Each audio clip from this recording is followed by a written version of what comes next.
And if it was coerced, then what then? Do we, then how do we still say, oh yeah, but I want, some of that testimony? That's still good. I thought you, and listen, I have so many, going on. It's just the reality of our case. Yeah. But I thought you said that either yesterday or last week that we will find out whether Mr. Copeland actually wants to testify, continue testifying, and then if he doesn't continue testifying, my understanding of the law is then he would never have been given an opportunity to be cross-examined. Right. And therefore you strike all of his testimony. Then you give the command to the jury. What it do, world? Hey. Judge Whitaker, man, she ain't trying to dismiss this case, man.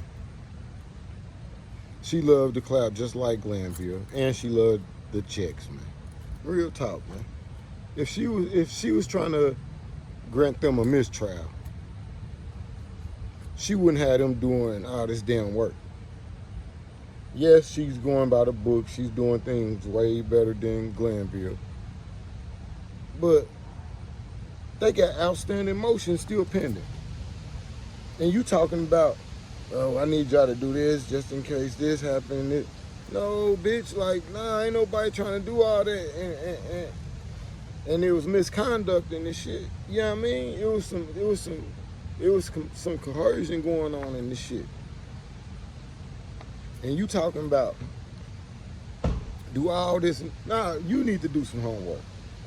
You need to go and read them damn motions, man. If you ain't trying to grant no mistrial, say that. Save everybody a peace of mind at least.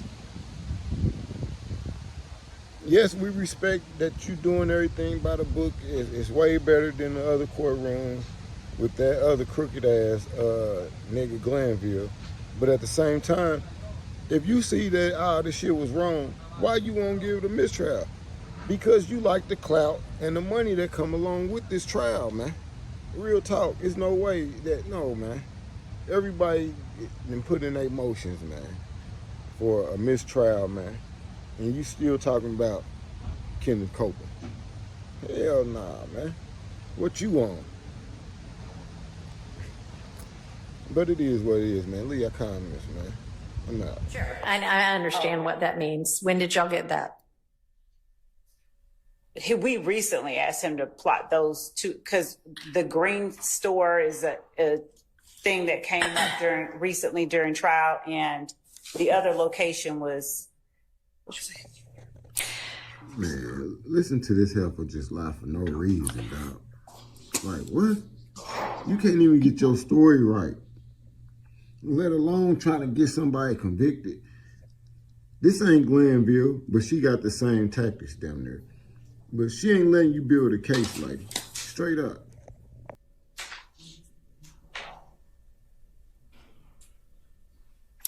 So we have two understandings of what the court is asking. So we're not talking about the plotting of those cell phone numbers. We're just talking about the Boyer cell phone records.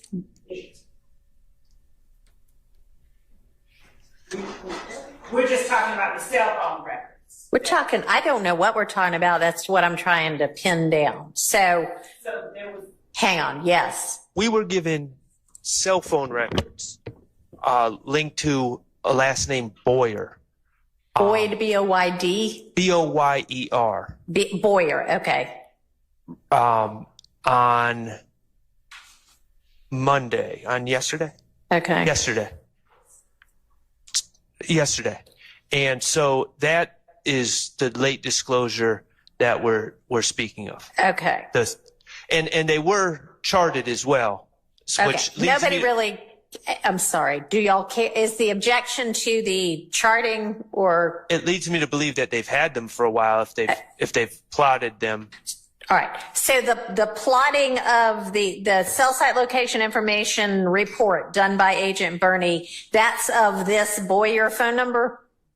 Yes. Okay. And y'all just recently asked for that based on some testimony about something. No, that's a different thing. I literally sat there and conflated two different. Okay, all right. So then let's back up to the original issue.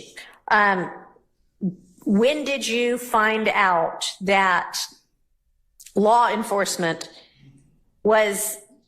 believed that there was another person in the car and had a cell number that they were going to investigate with regard to that to find out whether, in fact, that was a reasonable lead? Your Honor, I'd like to check with another team member Okay. because I don't know the answer. Can you give me an idea? Let me clarify. You said about something that it was sometime between January and May, and that might have been that you got something.